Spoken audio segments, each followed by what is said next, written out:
Welcome to our presentation on juuling in our teens in Hilliard, Ohio. We'll be looking at what's going on now and what we can do to stop this epidemic. What is juuling?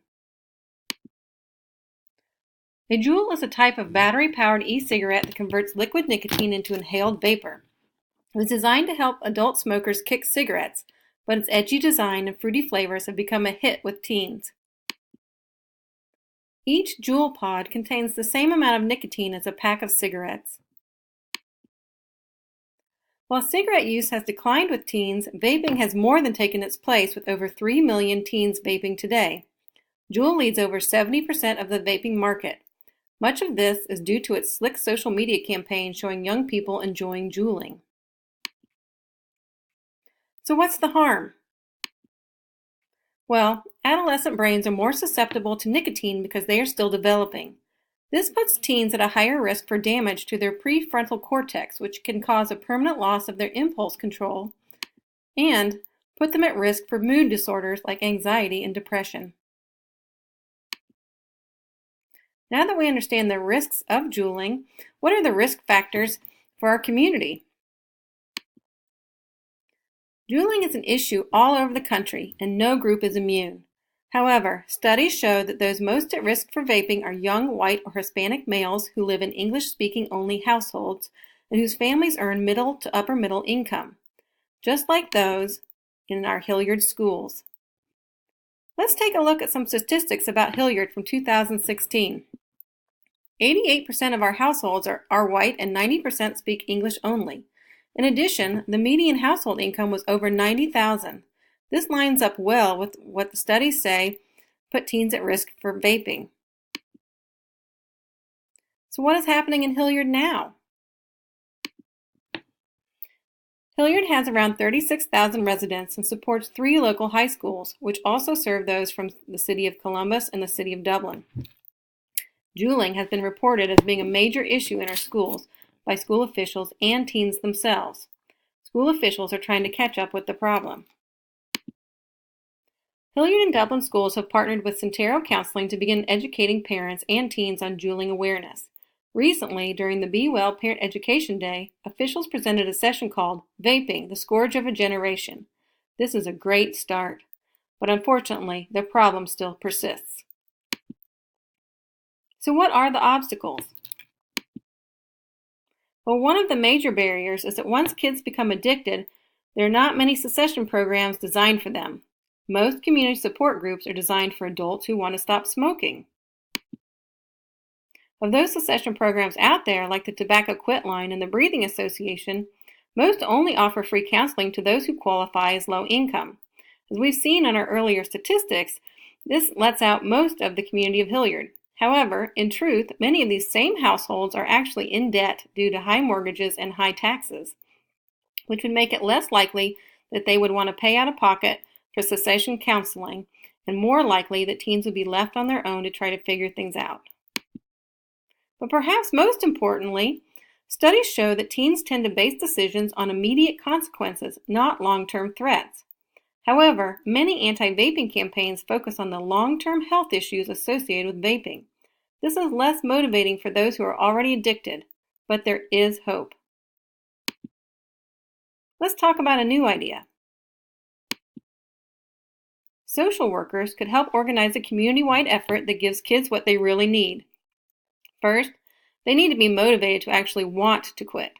Then they need resources and support to be able to quit. Luckily, Hilliard, Ohio has many assets to draw from. Let's take a look at a potential intervention project that we could launch at Hilliard-Davidson High School next year. It all starts when a child gets caught vaping. Those students would be assigned to take a 5-week anti-vaping design class that met every Friday during lunch. Classes would start the second 5 weeks of school and run throughout the year.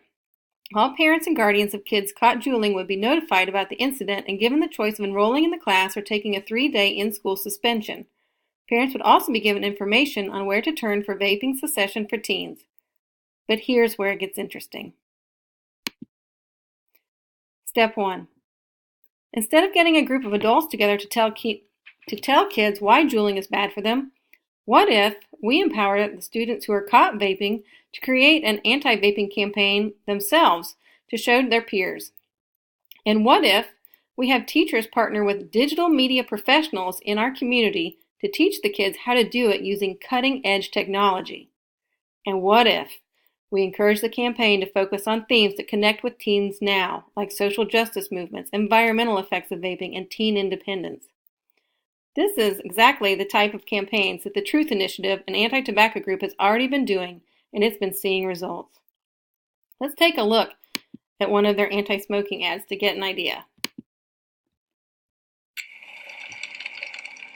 A staggering 72% of remaining smokers come from lower income communities, and young adults have the most to lose. Yet we see from tobacco industry documents, they describe them as less educated and having nothing to look forward to. There's so many examples of how that is false.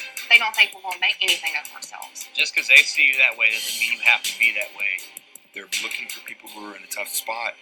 That, to me, is as low as it gets. But big tobacco isn't just insulting them. They're pushing them a product developed to keep people hooked. They genetically engineered the tobacco itself. And it hits struggling communities the hardest. Oh, they don't care. They don't care about us. My goal is to be someone who they didn't think I would be.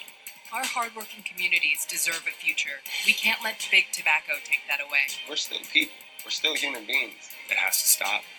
Know the truth. Spread the truth. Enlist at thetruth.com. That is some pretty powerful stuff. And so now that we can have kids get ready to be motivated to want to quit and fight the manipulative corporations by not buying their products, we need to give them the support they need to actually kick their addiction. This means enlisting the help from area pediatricians and parents.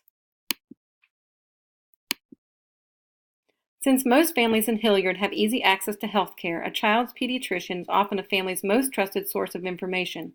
So our first goal will be to invite local pediatricians to a summer roundtable discussion to talk about cessation support, sharing information, and creating a solid united front. Here we would also present information on the free Become an X vaping digital cessation program that has been designed to fit teens' active lifestyle and has a proven track record of success. It is also part of the Truth Initiative and has evidence-based practice behind it.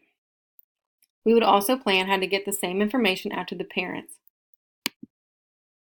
Here's how we would do it. First, we would establish our two overarching goals. Number one, we want to change 75% of students' opinions about juuling from positive to negative by the end of the 5-week class. Number two, we want to decrease vaping by 25% on school grounds by the end of the year. Our objective would be to enroll 90% of students caught vaping into a 5-week class and to inform all of their parents and guardians about vaping cessation support. We'd achieve this by sending a letter to all parents and guardians whose kids have been caught vaping at school. In it, we would explain the benefits of the class over the in-school suspension, as well as provide Become an X information and a list of pediatricians who participate in the roundtable. We would also require that parents sign paperwork stating which discipline option they choose for their child. This way, we can be sure that each parent or guardian was notified. We would evaluate results by having students fill out vaping perspective surveys before and after the class to see if their opinion changed. Parents also would receive follow-up surveys to see if they enrolled their child in the cessation program or reached out to their pediatrician for help. Lastly, we would keep track of monthly vaping incidents at school to see if there was a decrease by the end of the year. Here we can take a look at our program logic model template. We can see how each action step goes into the next one until we find our long-term outcome of decreasing juuling at school. If the project is successful, then we would encourage all Hilliard high schools to join in with next year, and we may even call on local media outlets like 10 TV or This Week Hilliard to give some coverage and expand this program outside of Hilliard. Because together, we can end the juuling epidemic. Thank you.